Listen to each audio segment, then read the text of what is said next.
This is the module teaching language structures and conventions in English as the first additional language in the intermediate phase. This presentation is about the approaches to teaching grammar. I'm Dr. Burger, and I hope you will enjoy this. There are different approaches to teaching grammar, and today we are going to go through the deductive, inductive approaches, the functional notional approach, as well as the grammar and situational context.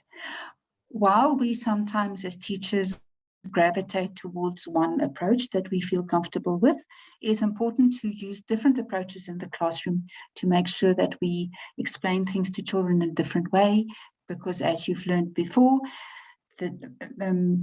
we encourage metacognition when we teach children to make connections in different ways. So let's have a look at the deductive approach.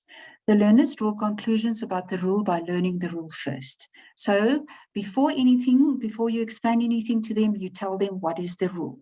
If it rains today, if we want to say past tense, we say rained by adding an ed to the word.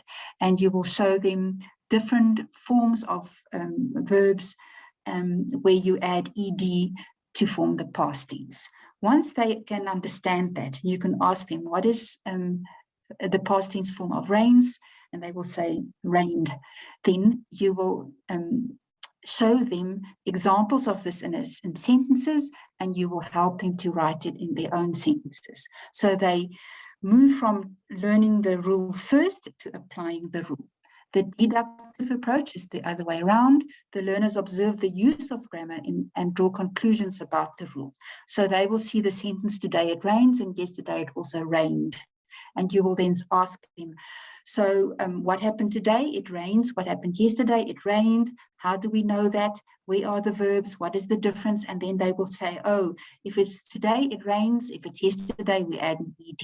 So they will understand the past tense, how it is expressed, and then they will, because they will notice the difference, and then they will be able to also see that in sentences and text, and will be able to use it in their own writing. The next one is the functional notional approach. Functions is what do you do with language? What is the function of language? In other words, if you have ask somebody, you invite somebody, you use words in a different way. If you greet, you use different words in another way. And how do you ask for help? So what do you use the language for? What do you want to achieve by using the language? And then the notion is the situation in which the language will be used. So you will teach them concepts such as direction, location, how many things are used, the quantity, as well as the use of pronouns. And then these two together, you then teach them how to use language in a very practical way. The functional notional approach also lends itself to real life situations, and it's close to the communicative approach. And this is where the notion and the learning of appropriate language function for a certain situation is taught. Grammar in the situational context is very similar to the functional notional approach. In your classroom, you will create situations where learners must use grammar in an appropriate way. You might have taught them the past tense using an deductive approach, and now you create opportunities for them to use it in role play or working in groups. This is the end of today's presentation. Also watch implementing CAPS, meta-language, and text-based and communicative approaches to teaching language structures and conventions. Thank you.